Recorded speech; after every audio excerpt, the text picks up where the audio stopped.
The title of this one is Twitter is the only place where Drake hate exists. Here we go. Our bench cut. Drake, Cole, Kendrick. Dang. Oh my gosh. Oh, that's a tough one. Start Drake, bench J. Cole, and cut Kendrick. Are you sure about that? I'm not starting Drake off rip. Easy. Because Cole and Kendrick. You're gonna offend someone. I'm gonna offend somebody. J. Cole, I'm a bench. I'm cutting Kendrick. We're going to start Drake. We're going to bench J. Cole, cut Kendrick, unfortunately. I don't listen to Kendrick as much, but if I did, I wouldn't cut him. But I gotta cut him right here because I don't listen to him as much. I bench Cole, because I listen to him from time to time. I gotta start Drake. I probably listen to him the most out of the three. So I thought that was interesting. I think in the hip hop community, if you don't say Tupac's the best of all time, Kendrick and J. Cole are the best ever, if you don't say that, then that means you're stupid, and that's it. Drake gets a lot of hate online, but at the same time, he's who a lot of people listen to. I remember the Frank Ocean and like performance thing. He came out and people were like booing him. Kendrick Lamar makes more intellectual, lyrically based, deep, meaningful rap, and Cole's more of it in the middle between that, but he's also more on the lyrical side. But then Drake's damn it, your mom can listen to Drake and be like, damn, this shit sounds good. Me, I'm a Drake lover. Out of the three, I would say Drake, and people would argue like Drake can't rap like the other two. He can rap, but then again, he could also do the more melodic. He can sing. You know, someone could be rapping about a whole bunch of nothing, but if it sounds good. Or is it fair to compare them when they're just different? It's different type. Like, it is a different type, yeah. As an artist, being versatile is very important, I feel like. Drake does a different accents and everything too in the songs. I'm like, okay. But AI Drake though. I've been listening to AI Drake for the past week. I'll listen to AI Pop Smoke. And they be good too. So somebody did an AI Munch. Thought I was spilling you. Pop Smoke. Okay, I'm curious to see what that's supposed to sound like.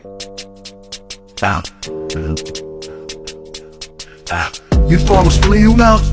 That nigga on lunch. We gonna eat it, he ate it for lunch. Bitch on my body, I get what I want. Like, you thought I was feeling you now, feeling you. That nigga on lunch. We gonna eat it, he ate it for lunch. Bitch on my body, I get what I want. I'm gonna stay balanced, keep it up beam. Don't be mad, I'll be on my scene. I still fight, can't fit a gene. Lose my stitch, but it's not what it seems. Had a bad video, I'm keeping it clean. Okay, AI is crazy though. Out of all the songs, Pop Smoke and Ice Spice collab would have been nice though. That's what I'm saying. I feel like he almost started that wave that like, I don't even know what it is. The drill type of hype. New York drill scene, he popularized though. AI though, getting crazy. ChatGPT is now an app on your phone. It used to be like you had to go on website, but now it's on your phone. All I'll say is I'm the biggest Drake fan ever. He really don't miss in a way. Like if it's a song you don't like, it's still good. It is. He's done every genre. He's done a crazy aggressive. He's done reggae, dance hall. I think Drake is the best rapper of all time. You heard it here first. Because I would see like clips and things about Tupac and I'd be like, oh wow, like he really was that guy. And I wish I knew more, like I was more into his music. Yeah, it is difficult to compare someone who was doing their stuff and made their own wave and started their own trends and stuff and had their influence back then. And why is it okay to be like, well, I listen to Drake now, I don't listen to Tupac, I know he was good back then. It's like, well, when we're older, people are gonna like this new person when, well, no, Drake is the best. It's also different because so many things are happening so fast that I feel like we're gonna feel like we've heard everything, and it'll be interesting to see how it'll actually evolve. Yeah. Will there be the new Pop Smoke set? Will there be the new, like hearing the new sounds and then the lyrics? Like how much can that change? Like, and what do you need to get to Tupac legend status, right? Drake or Michael Jackson? Like who is gonna take that spot? Okay, when you think of a Michael Jackson, right? He seems like an unworldly figure to me. Like maybe Justin Bieber too or something like that, but like a lot of people don't get to get that title. And when do you become that legend?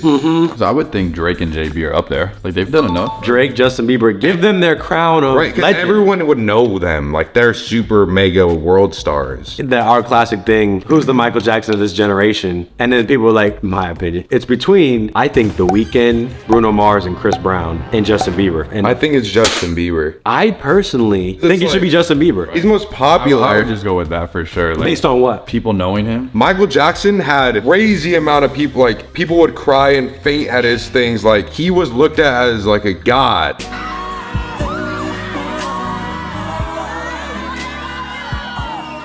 Are people doing that at the Chris Brown concerts? Chris Brown be throwing phones now at his shows. Oh, I saw that. I would take the leap of faith into the Justin Bieber thing. But then you have the no, it's The Weeknd or no, it's Bruno Mars. Who's fainting at the Bruno Mars? Who's fainting at the Weeknd? At The Weeknd, no one's heartthrob. Michael Jackson was a heartthrob, even though he looked like, you know, whatever he looked like. Even his performances were just so grand and like rehearsals, and it just seemed different on a different level than what we're doing now. Was Michael Jackson a sex symbol?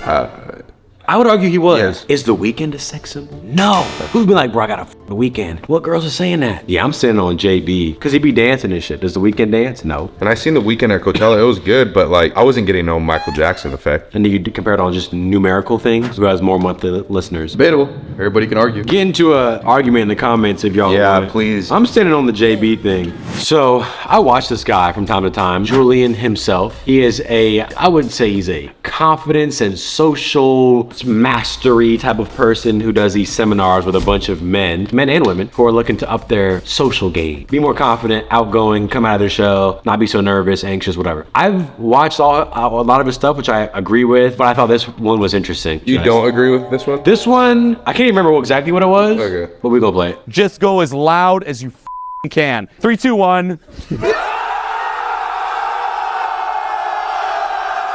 You. Let's try solo. One yell. Join in. Get out of your head. Join in. 3, 2, 1.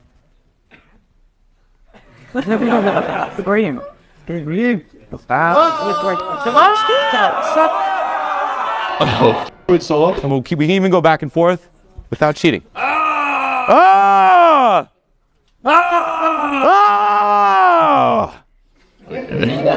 Whatever it takes, like, fucking man. Thoughts on that? So what was this exercise to help you? Like, So this is to help you break free, get out of your shell. It's okay. Don't be so worried about what's right and what you should be doing, and they're looking at me. I feel like there's some truth into that though. I can see how it's a little nerve-wracking when you're a crowd of strangers, you know. And they point you out. It's you. Everyone in the room screaming, you. Because like if you're by yourself, yeah, you could let it rip, but Like I'm sure that'll feel exhilarating to yell at the top of your lungs and to let it out. But maybe in this setting, it might be a little like, okay, this guy's screaming right here, right at me. because I get it, it's a workshop, but like some people they want to take the advice and then go apply it later. So maybe he just wants to do that at his home. The one guy that got singled out could have worked up to being able to be a screamer. I really like his message because he talks about nobody's looking at you, nobody cares, stop worrying about what anyone thinks of you because nobody's even thinking about you. And if Oh no, yeah, I do it in my head all the time. If I'm walking out, I'm like, oh, is there something off hair, stain or something? I'll notice. I'm like, I remember I went to go get some cookies like 2 weeks ago and I had a big stain on my jacket. And I walked in, I saw the long line. I was like, I bet you nobody will even look in my direction or at this big stain. And I stood the whole time and I was like, oh, I thought I had to keep my hand on it and cover it a little bit. And I noticed after 2 minutes, I was like, in my head, nobody gives a fuck about me right now. Everybody is looking at the cookies on their phone, looking. Anybody that looks over me real quick looks away just as quick. So I'm like, my whole hair could have been up and I don't even think anybody would have cared. Everybody's in their own world. Yeah, I think that's probably the biggest lesson I've learned in my maybe 20s, you could call it, or early 20s, is nobody cares about you. So stop acting like they do. I'll be going outside thinking, what am I wearing? I'm like, nobody cares. Now, if you're doing a job interview, maybe a presentation you're not fully prepared for, I might get a little bit more stressed up. You can go to a nice dinner and be like, I'm gonna make sure I wear the nicest pants, a shirt. And this one don't look good on me. This one's not gonna fit the setting. But it doesn't even matter. They won't even think about what you wore, but you spent all that energy and time thinking about what you're gonna wear. Like, unless it's a dress code and you like have to wear something. Exactly.